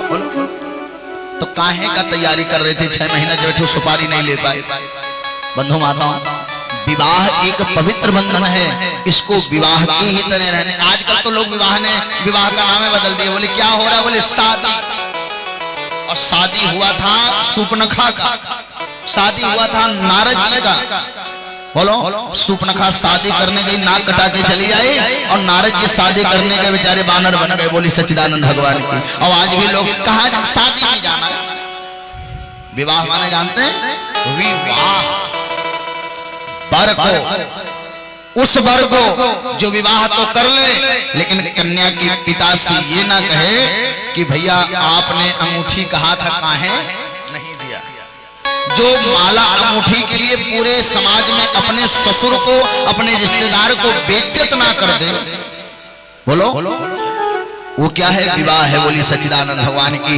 जब वर खा करके निकले बासी तो लोग ताली बजा करके कहें वाह वाह, इतना अच्छा दूल्हा, एक अंगूठी माले के लिए चिंता नहीं किया। वो क्या हो गया? जोर से बोलो, क्या हो रहा था? विवाह। अच्छा, दूसरा, बेटी का बाप अपने बेटी को सब कुछ देता है, और बेटी का बाप सब कुछ देता है, कन्या का पिता सब कुछ पाता है। और कन्या का पिता अपने ससुर के आंख, अपने समधी के आंख में कभी आंसू ना आने दे, उसको कर्ज लेने के लिए विवश ना करे, और लोग ताली बजा करके कहते वाह वाह वाह, ससुर हो तो ऐसा, समधी हो तो ऐसा। उसी का नाम क्या होता है? विवाह। आजकल विवाह नहीं है, आज तो ब्याह होता है। ब्याह। बेटी का बाप इतना खिलाया पिलाया, बर्तियों ने कह दिया अरे सब कुछ तो था, लेकिन है थोड़ा सा एक काम और कर दिए होते तो इज्जत बन गई होती। अब दूल्हे के पक्ष से ये बात सुनकर के कन्या के पिता के मुख से निकल गया, आह, इतना सब कुछ करने के बाद भी इतनी कमी। तो वहीं क्या हो गया? ब्याह। अरे जहां शाबाशी मिले वो विवाह है, और जहां पर महाराज कन्या का पिता आंसू से अपने बेटी को विदा करे, रो करके अपने रिश्तेदारों को विदा करे, आह निकले, वो विवाह नहीं हो सकता। वो तो क्या है? ब्याह है। बोले सच्चिदानंद भगवान की। फुहड़ता बंद करिए। विवाह एक पवित्र बंधन संस्कार है, उसको भी समझिए। 16 संस्कारों में एक संस्कार है विवाह संस्कार। रुक्मिणी जी बड़ी हो रही है। राजा सीद भीष्मको नाम विदर्भो अधिपतिर्महा, तस्य पंचाभरण पुत्रा कर्णिका च वरानन। रुक्मिणी जी बड़ी हो रही। रुक्मिणी जी का विवाह कृष्ण जी के साथ होगा, और रेवती जी का विवाह किसके साथ हुआ? बलराम जी के साथ। बोले सच्चिदानंद भगवान की। बड़ी बहू के बड़े भाग। पहले की माताएं कहती थी कि बहू जितनी बड़ी होगी भाग्य उसका बड़ा होगा। लेकिन एक बात और आप सभी लोगों को बता दें, ये जो विवाह हुआ रेवती और बलराम जी का, ये रेवती पूर्वजन्म की उर्मिला थी। आप सभी लोग कथा सुनते होंगे। 5 मिनट और कथा है, इसके बाद आप लोग बैठेंगे आराम से, खाएंगे पिएंगे सोएंगे। कल एक दिन और परेशान करेंगे, कल के बाद भैया हम बुलाएंगे नहीं, आप आएंगे नहीं। अब कल रात में हम यहाँ से फिर चले जाएंगे सुल्तानपुर के लिए बिहारी जी की कृपा से। फिर बिहारी जी की कृपा क्या हो, कौन मिले कौन जाने। बोली सच्चिदानंद भगवान की। बंधु माताओं, मेरा हाथ जोड़ करके निवेदन है, प्रेम से सुनिएगा। उर्मिला जी से लक्ष्मण जी ने पूरे जीवन कभी प्रेम नहीं किया। एक दक्षिण भारत के ग्रंथ में कथा आती है कि जब उर्मिला जी ने देखा कि राम जी रावण को मार करके अयोध्या में आ चुके हैं, एक राक्षस, वो राक्षस लक्ष्मण का रूप बन करके अयोध्या में आया था। लक्ष्मण जी उर्मिला के कक्ष में गए तो उर्मिला जी को लगा कि ये वही राक्षस है। बस उर्मिला जी ने लक्ष्मण जी के कई टुकड़े कर डाले और सब्जी में फेंक दिया। विश्वामित्र जी ने, राम जी ने उनको जीवित किया, वशिष्ठ जी ने। तो जब तीनों ने जीवित किया तो लक्ष्मण ने कहा आज के बाद ये जीवन उर्मिला के लिए नहीं रहेगा। उर्मिला जी ने राम जी से कहा प्रभु मेरी गलती नहीं थी, आप भैया को समझा दीजिए। राम भैया ने लक्ष्मण भैया को समझाया और जैसे राम भैया ने लक्ष्मण भैया को समझाया, लक्ष्मण ने कहा उर्मिला मैं तुमसे बात करूंगा लेकिन एक निवेदन है मेरा। कहा क्या? मैं अपने रूप में आऊंगा और तुम मुझे पहचान लेना। उर्मिला जी सो रही थी। उर्मिला जी के कक्ष में लक्ष्मण जी पहुंचे अपने रूप में। जाकर के कक्ष में बैठ गए उनके पर्यंक पर। पर्यंक माने जो उनका सेज है उस पर बैठ गए और जैसे बैठे उर्मिला जी को लगा रे राम राम ये सांप कहां से आ गया। उन्होंने कहा रे देखो सांप आ गया सांप। अब पूरे अयोध्यावासी जो बेचारे सिपाही थे लेकर के डंडा दौड़े और लक्ष्मण जी को पीटना शुरू किया। लक्ष्मण जी को लगा कुछ देर और सांप बने रह गए तो मारे जाएगा। तो उन्होंने प्रकट होकर के कहा हम सांप नहीं हम लक्ष्मण हैं। उर्मिला जी ने मुस्कुरा करके कहा तो पहले में बता दिए होते हम लक्ष्मण हैं, इतना मारे नहीं जाते। लक्ष्मण जी ने कहा हम मारे जा रहे थे, तुम प्रसन्न हो रही थी, मैं तुम्हें श्राप देता हूं, कलिकाल में तुम भी पीटी जाओगे। पंचमी का दिन होगा, तुम बनोगे गुड़िया, सभी भाई तुम्हें पीटेंगे और हम दूध लावा खाएंगे। बोले सच्चिदानंद भगवान की जय। वही उर्मिला गुड़िया बनकर के जो आज भी पीटी जाती है। बोल वृंदावन बिहारी लाल। रुक्मिणी जी भीष्मक जी की बेटी है। भीष्मक जी के 5 बेटा रुक्मे, रुक्मरथ, रुक्मकेश, रुक्मबाहु, रुक्मवाली। रुक्मिणी जी भीष्मक की बिटिया नहीं है, कमल के पुष्प पर मिली है, कृष्ण से प्रेम करती है। भाभी ने समझाया देखो तुमने कृष्ण को देखा नहीं है। कहा देखा तो नहीं पर सुना तो है।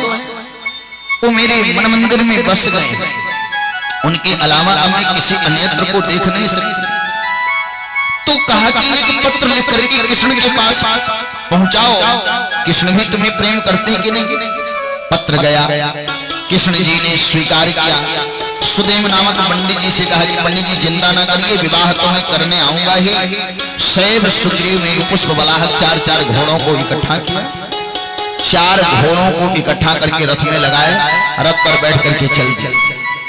और प्यारे जैसे ही कुंडनपुर में पहुंचे, राजा भीष्मक सत्कार के लिए आए और जैसे सत्कार के लिए आए परीक्षा भगवान श्री कृष्ण को दे दिया गया। रुक्मी ने कहा कि दूल्हा ये नहीं, दूल्हा जनवासी में उसका नाम है शिशुपाल चेदी नरेश, दमघोष का बेटा है। बोले सच्चिदानंद भगवान। बंधुओं चेदी नरेश दमघोष का बेटा शिशुपाल वो जनवासी में है। अब भीष्मक जी ने कहा ठीक है चल करके उसके साथ कन्यादान कर देते हैं। भगवान श्री कृष्ण जाकर के मंदिर के पास खड़े हो गए। रुक्मिणी जी सजाई जा रही हैं। पंडित जी ने जाकर के बताया कि चिंता ना करना, कृष्ण आ गए हैं। रुक्मिणी जी को पता चला कृष्ण आ गए हैं, प्रसन्न होकर के सज रही हैं और अपने कृष्ण से मिलने जा रहे हैं। आओ मेरी सखियों मुझे मेहंदी लगा दो, मेहंदी लगा दो, मेरी मंगिया भरा दो, मुझे श्याम सुंदर की दुल्हन बना दो, मुझे श्याम सुंदर की दुल्हन बना दो। आओ मेरी सखियों मुझे मेहंदी लगा दो, आओ मेरी सखियों मुझे मेहंदी लगा दो, मेहंदी लगा दो, मेरी मंगिया भरा दो, मेहंदी लगा दो, मेरी मंगिया भरा दो, मुझे मेरी कान्हा की दुल्हन बना दो, मुझे मेरी कान्हा की दुल्हन बना दो। सत्संग में मेरी बातें चलाई, सत्संग में चलाई। सतगुरु ने मेरी कीनी सगाई, सतगुरु ने मेरी कीनी सगाई। उनको बुला के मेरा गांठ जुड़वा करा दो, मुझे मेरे कान्हा की दुल्हन बना दो, मुझे मेरे कान्हा की दुल्हन बना दो। आओ मेरी सखियों मुझे मेहंदी लगा दो, आओ मेरी सखियों मुझे मेहंदी लगा दो, मेहंदी लगा दो मेरी मंगिया भरा दो, मेहंदी लगा दो मेरी मंगिया भरा दो। मुझे मेरे कान्हा की दुल्हन बना दो, मुझे मेरे कान्हा की दुल्हन बना दो। और रुक्मिणी जी कैसा दुल्हा मांग रही है? हरि हो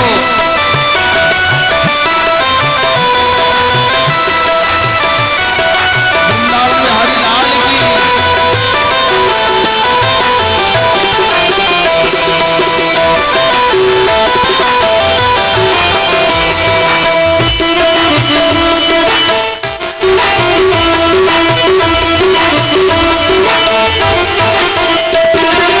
ऐसो रचो मेहंदी जो कब हो ना छूटे, ऐसो रचो मेहंदी जो कब हो न छूटे।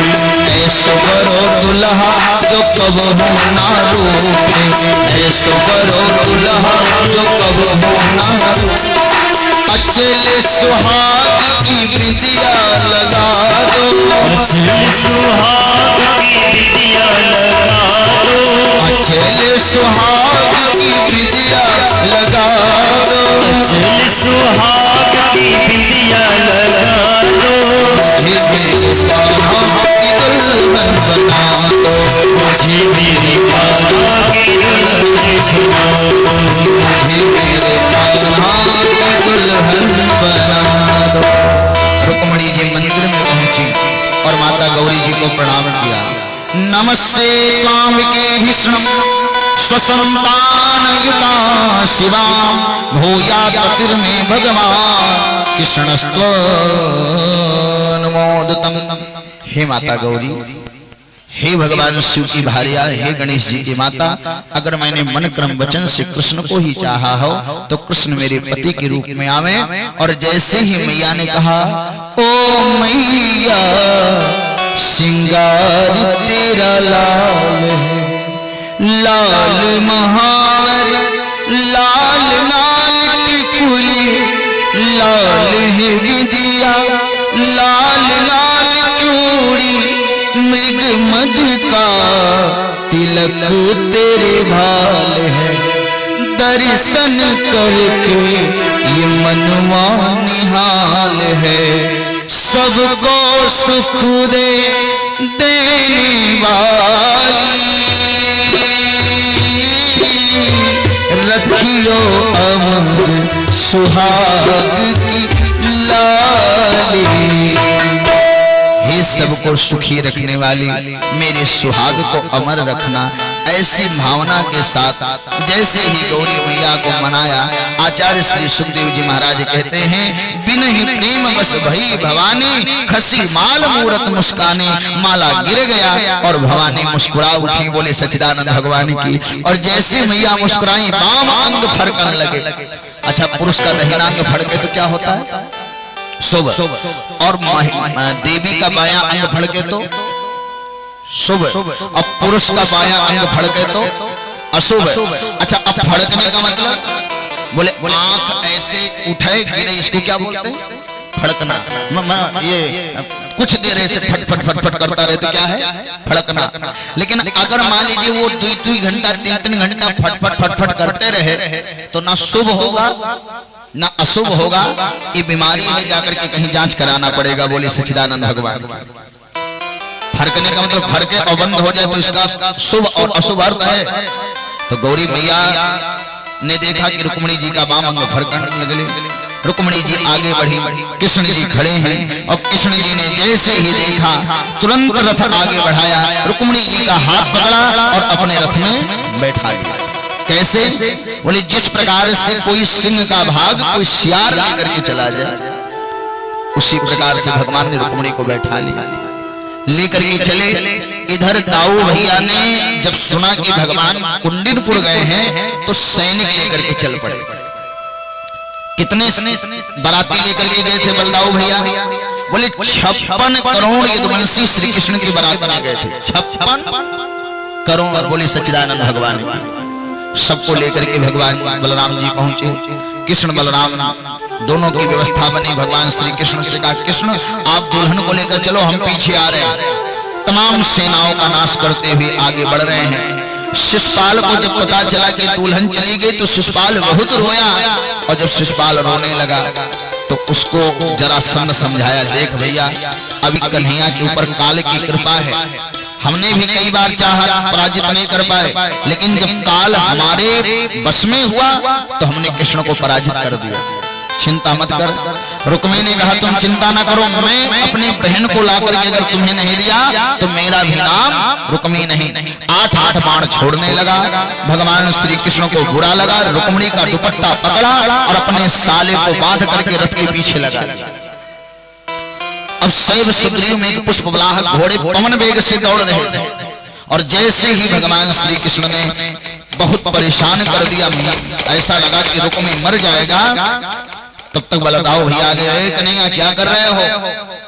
साले को मोड़ रहे हो, साले को कष्ट दे रहे हो। तो भगवान श्री कृष्ण ने दाऊ भैया से कहा, देखिए क्षत्रियाणाम धर्मम प्रजापति विनिर्मितः, ये क्षत्रियों का धर्म है कि अगर कोई दंड देना चाहे तो उसको दंडित किया जाए। और प्यारे, जब रुक्मिणी जी ने हाथ जोड़ करके कहा कि इनको मत मारिए, मेरा अग्रज है, बधा हुआ है नाथ आपका चेहरा है, बूढ़े माँ बाप के निशाने हैं, मारो मत भैया मेरा है। जब कहा कि मेरे भैया को मत मारो, भगवान श्री कृष्ण ने रुक्मिणी को छोड़ दिया और एक अलग से भूमि बसाया। उस भूमि का नाम था, एक अलग से नगर बसाया, उस नगर का नाम था भोजकट। क्या नगर बसाया? भोजकट। भोजकट नामक नगर में रुक्मिणी को जेकर के स्थान दे दिया। भगवान रुक्मिणी को लेकर के द्वारिका में चले आए। द्वारिका में भगवान श्री कृष्ण का खूब स्वागत हो रहा है, खूब उत्साह हो रहा है। कथा अपने समय से 15 मिनट बाद विश्राम हो रहा है। बोले सच्चिदानंद भगवान की जय। और जल्दी जल्दी में मैंने, अब चूंकि समय का एक अपना दायरा है, समय का एक व्यवस्था है, उसमें हमको चलना पड़ता है, क्योंकि ये जो लाइव चैनल चल रहा है तो हमारे जो श्रोता हैं वो भी एक स्थान लेकर के बैठ जाते हैं कि महाराज जी 3 से 6 कथा कहेंगे, 4 से 7 कहेंगे तो हमको पूरी कथा सुननी है। अब यहाँ लोग सुने ना सुने क्योंकि घर का काम ही खत्म नहीं होता, बोले सच्चिदानंद भगवान की जय। लेकिन काफी लोग जो बेचारे बाहर से इस कथा को सुनते हैं, तो हमारी भी जिम्मेदारी है कि हम एक व्यक्ति के नाते अन्य लोगों को परेशान न करें। तो आज भगवान की कथा यहाँ पर विश्राम हो रही है। अब इसके बाद भगवान का विवाह होगा 10 मिनट के अंदर। खूब सुंदर सी झांकी भगवान की आ रही है आप लोगों के मध्य में। एक निवेदन मेरा है, कथा आज भी क्या हो गया विश्राम, अब बचा है केवल कल। अंत भला तो सब भला। जो व्यक्ति आज तक कथा में नहीं आया, मेरा निवेदन है कल की कथा में जरूर आना, क्योंकि कल की कथा से आपको संपूर्ण श्रीमद् भागवत कथा का लाभ होगा। और देखिए, शुरू में आप बैठ पाइए ना बैठ पाइए, लेकिन कथा जब विश्राम होगा तो मेरा निवेदन है पूरी कथा सुनना, क्योंकि कल जब कथा विश्राम होगा तो संपूर्ण श्रीमद् भागवत कथा ठाकुर जी की कृपा से हम आपको श्रवण कराएंगे कुछ मिनट के अंदर। जिसका कथा अधूरा रह गया है उनका भी कथा कल पूर्ण हो जाएगा। कोई खर्चा करके न सुन पाता है और कोई बिना खर्चा किए भी सुन लेता है। तो आप लोगों को संपूर्ण श्रीमद् भागवत का लाभ मिले, इसलिए अधिक से अधिक संख्या में आएंगे। माताएं कल अपने अपने घर से एक एक दीपक लाएंगे। कार्तिक का महीना चल रहा है, कल ठाकुर जी के सामने दीपदान होगा। जब कल कथा विश्राम होगा तो उस दीप उत्सव के द्वारा हम श्री सुखदेव जी की विदाई करेंगे। ठाकुर जी की कृपा से ब्रज की होली कल खेली जाएगी, पुष्प के द्वारा सबके ऊपर होली खेली जाएगी, सबको आशीर्वाद से असिंचित किया जाएगा। और हमारे पूज्य चाचा जी श्री अशोक त्रिपाठी जी, जिन्होंने इतना हम पर स्नेह किया है, 12 वर्ष के बाद मैं पुनः यहाँ आ रहा हूँ, यहाँ नहीं आ रहा हूँ, आना तो था हमको वहां, बोली सच्चिदानंद भगवान की ये तो भी नया बना है। 12 वर्ष के पहले मैं यहाँ आया था एक बार, और 12 वर्ष के बाद पुनः मैं यहाँ आया हूँ। अब दोबारा ठाकुर जी कब बुलाएंगे कब नहीं बुलाएंगे वो तो राम जी जाने, ठाकुर जी जाने। लेकिन मेरा निवेदन है कि अगर हमसे किसी भी प्रकार की कोई त्रुटि ना दिखी हो ना भैया, तो कल जरूर आ जाना कथा में।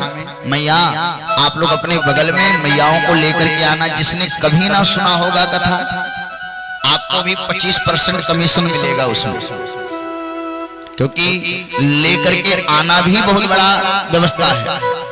तो आप लोगों को भी आनंद आएगा। और पक्का कसम खाते हैं, कल कथा विश्राम के बाद एक बार नहीं कहेंगे कि आप आके बैठ के कथा सुनो नहीं कहेंगे पक्का। लेकिन आज और कल तो मेरा निवेदन आप लोग आए। अब ठाकुर जी की झांकी आपके बीच में आ रही है। एक बार प्रेम से बोलिए श्रीमद् भागवत महापुराण की, वृंदावन बिहारी लाल की, श्याम सुंदर सरकार की। अब ठाकुर जी द्वारिका में पहुंचे हैं, ठाकुर जी द्वारिका में सज रहे हैं। आइए हम लोग भी ठाकुर जी को सजाने। बारात आ रही है ठाकुर जी की। कोई प्यार से मेरे श्याम को सजा ले, गजब हो जाएगा।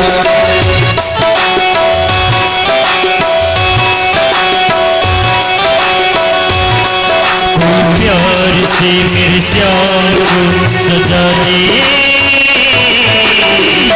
गजब हो जाएगा, गजब हो जाएगा, गजब हो जाएगा, गजब हो जाएगा, गजब हो जाएगा, गजब हो जाएगा। प्यार से मेरे श्याम को सजा ले,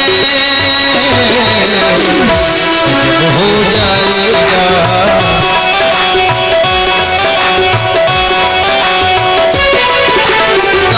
गंगा जल से इन्हें न मिलाओ, सारे जमाने का इत्र लगाओ। गंगा जल से इन्हें नहलाओ, सारे जमाने का इत्र लगाओ, इत्र लगाओ। फिर गले में माला इनकी पहना दो, गजब हो जाएगा।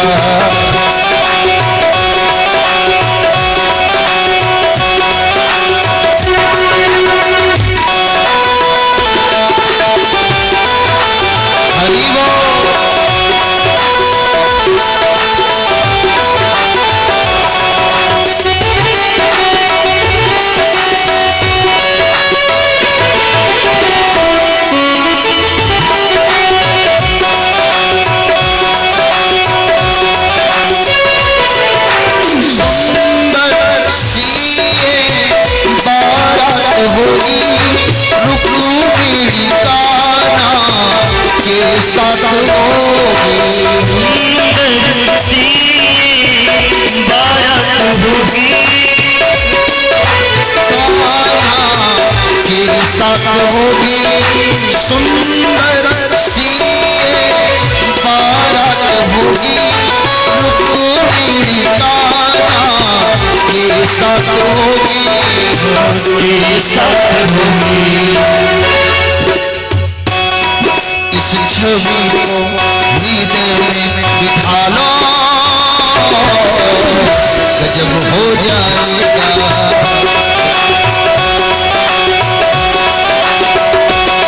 इस छवि को हृदय में बैठा लो, गजब हो जाएगा, गजब हो जाएगा। कोई प्यार से मेरे श्याम को सजा ले, गजब हो जाएगा।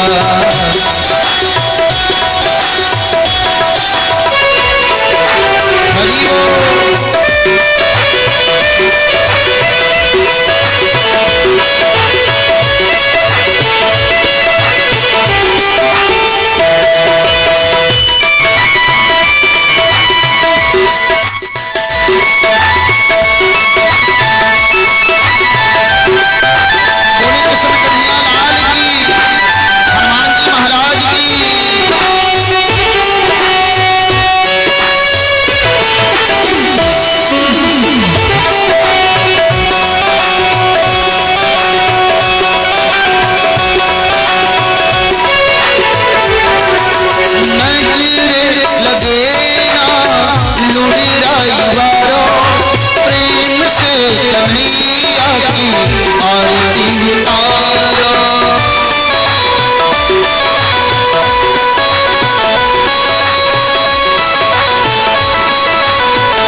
उतारो आरती उतारो आरती उतारो फिर गले में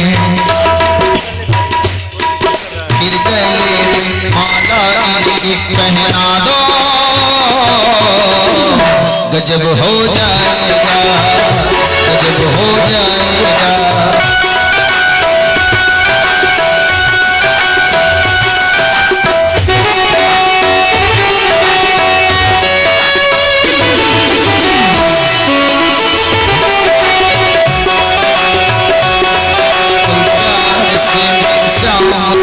सजा ले गजब हो जाएगा गजब हो जाएगा गजब हो जाएगा गजब हो जाएगा। अब देखिए ठाकुर जी माला डालने जा रहे हैं रुक्मिणी जी को। जैसे माला पड़ेगी ताली बजा करके आप लोग भगवान का स्वागत करिएगा, ठीक है। अपना अपना हाथ लाए हैं, कोई पड़ोसी का तो मांग करके नहीं लाया। अगर अपना अपना हाथ होगा तो प्रेम से ताली बजाइएगा। मंगलम भगवान विष्णु मंगलम गरुड़ध्वज मंगलम पुंडरीकांच मंगलाय तनो हरि हरि ओम भद्रम कर्णेभिः शृणुयामि देवा भद्रम पश्येमाक्षभिर्यजत्राः स्त्रीरङ्गैर्यतुष्टावा गुंसस्तनोभिव्यसेमहि देवहितं जदायुः शतमिनो शरदो अन्ति देवा पुत्रासो यत्र पितरो भवन्ति मानो मध्यादेशदायुगन्तो। बोले रुक्मिणी कृष्ण भगवान की जय हो। हमारे श्याम आज दुल्हा बने हैं हमारे श्याम आज दुल्हा बने हैं।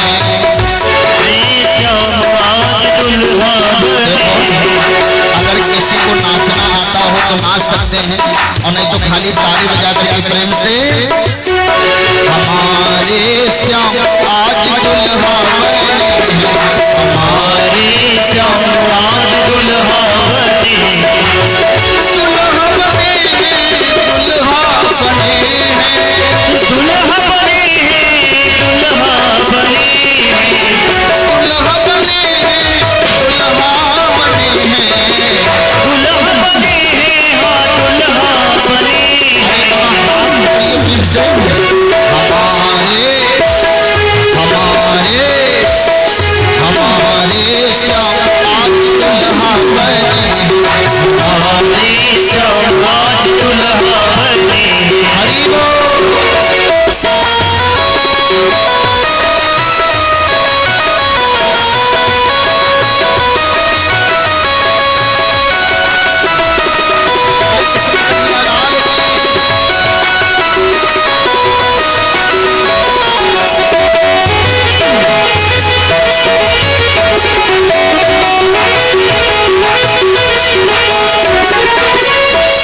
श्याम के मऊरा सोहे शीश श्याम के मऊरा सोहे गले में हार पड़े हैं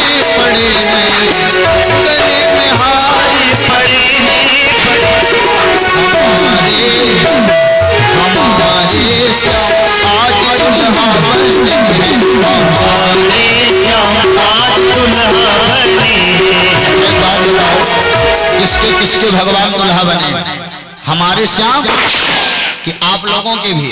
तो अगर आप लोगों के भी तो दोनों हाथ उठा करिए हमारे श्याम आज दुल्हा बने हमारे श्याम आज दुल्हा बने हमारे श्याम आज दुल्हा बने हमारे श्याम आज दुल्हा बने। और श्याम के पान खिलाई श्याम के पानी पिलाई गले में हार पड़े हैं गले में हार पड़े हैं हमारे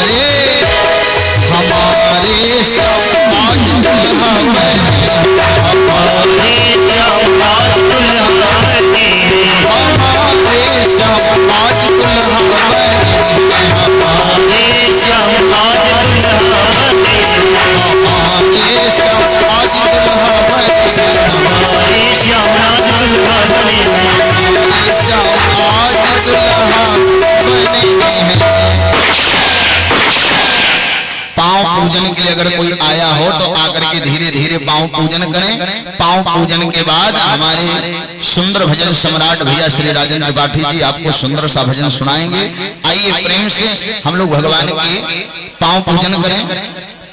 जंघिया चढ़ाए बाबा बैठले मंडप तरु, बाबा करुणा कन्यादान हो।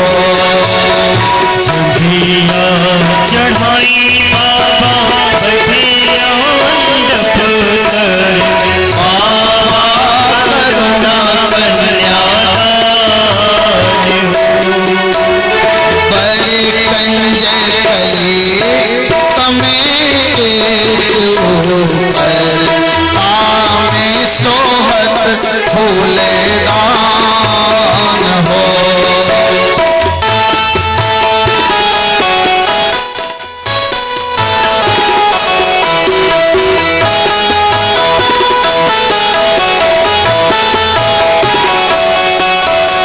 गुरु सांडिल पुनि मंत्र उचारत, मंत्र पढ़त घनश्याम हो। पाँव पूजन किया जाए। गुरु सांडिल पुनि मंत्र उचारत, मंत्र पढ़ई घनश्याम हो। सुसुकी सुसुकी रोए माई, अब बेटी भैली वीरान हो। सुसुकी सुसुकी रोए माई, अब बेटी भैली वीरान हो। सुसुकी सुसुकी रोए माई अनैया, अब बेटी भैली वीरान हो। सुसुकी सुसुकी रोए माई अनैया, अब बेटी भैली वीरान हो। जनी रोवा माई अनैया, ई हमें जग व्यवहार हो।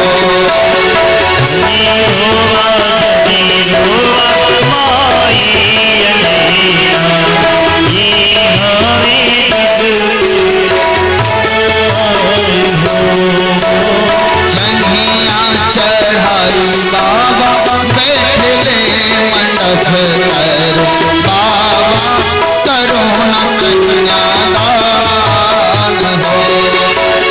जंघिया चढ़ाई बाबा बैठे मंडप तरु, बाबा करुणा कन्यादान हो।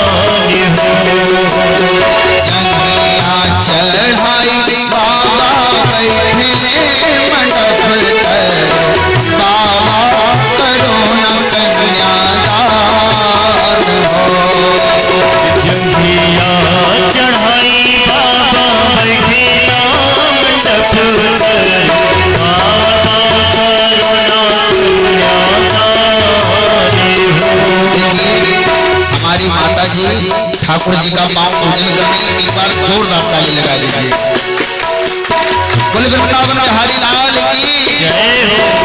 आज आइल बारात भीष्मक नगरी, आज आइल, आज आइल बारात भीष्मक नगरी, आज आइल, आज आइल बारात भीष्मक नगरी, आज आइल।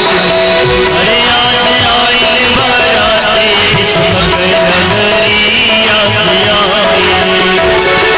कहवा बैठाओ रुक्मिणी कृष्ण, कहवा बिठाओ, कहवा बिठाओ वसुदेव समधि, आज आइल। कहाँ दिखाई वसुदेव समधि, आज आइल बारात भीष्मक नगरी, आज आइल। आज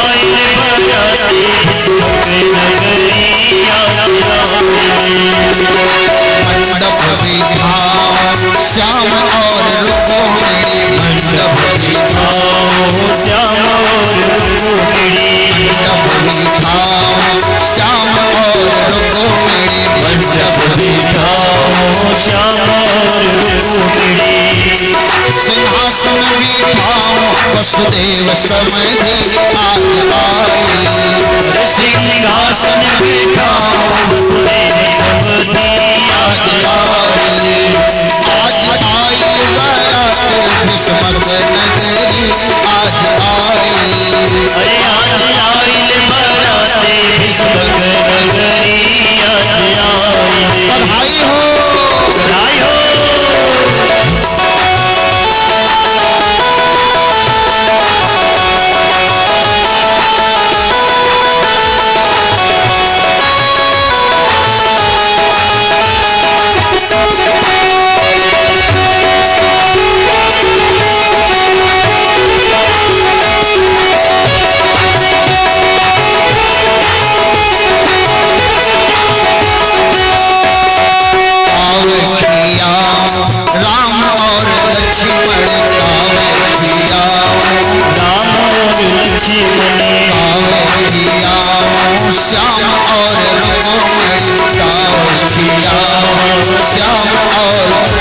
अरे क्या मैं किया हूँ वसुदेव समधि आज आई क्या मैं किया वसुदेव समधि आज आई आज आई बारात भीष्मक नगरी आज आई अरे आज आई बारात भीष्मक नगरी आज आई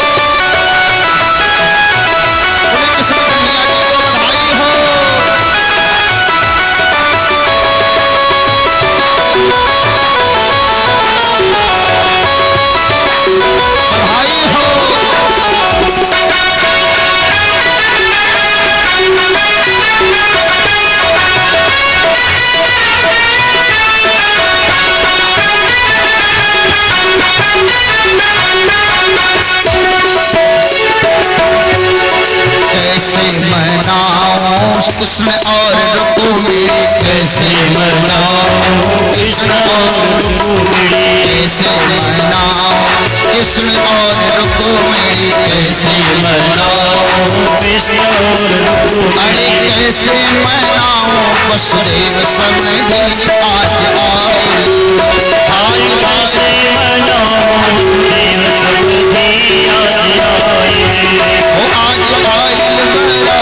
भीष्मक नगरी आज आई आज आई बारात भीष्मक नगरी आज आई धन मनाओ कृष्ण बलराम मन धन मनाओ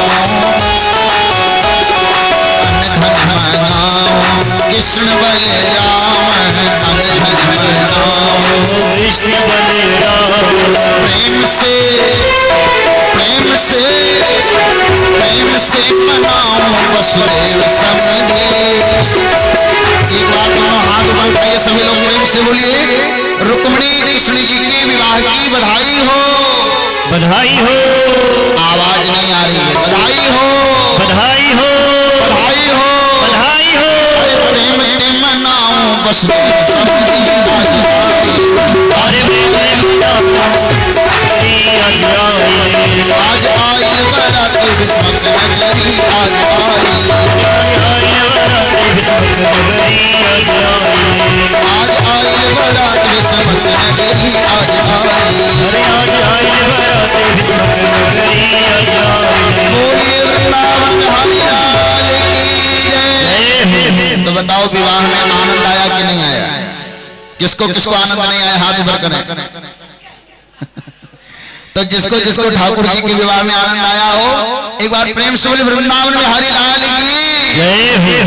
देखो जब तक आरती हो रही है तब तक हमारे राजन जी एक सुंदर सा भजन सुनावेंगे उसके बाद हम लोग आरती करेंगे प्रेम से बोले सच्चिदानंद भगवान की जय श्री राधे